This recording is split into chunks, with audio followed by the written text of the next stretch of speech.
How to set up a recurring task in Asana. So to start, we'll have to open our browser and then search for asana.com. After that, simply log into your account. Once logged in, we'll have to go on the left part of the screen and then we'll have to go on the projects option. In here, we'll have to select a project where we want to set up a recurring task. So as an example, I'm gonna select on this HR report and then in here, we'll have to select a task.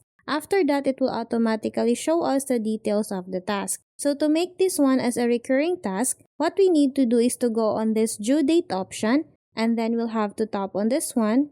In here, we'll have to go on the bottom part of the screen and then we'll have to tap on the set to repeat option. In here, you'll have to select a day. So as an example, I'm going to set up a recurring task every Monday. So what I need to do is to tap on this one. And then if I go back on top and then go on the next month, as you can see here, this task is now set as a recurring task every Monday. And then if I go back, the changes is automatically saved. So that's how easy we can set up a recurring task in Asana. Thanks for watching, and if you find this video helpful, please don't forget to subscribe, hit the like button and then the notification bell so you won't miss any of our future videos. See you on the next one.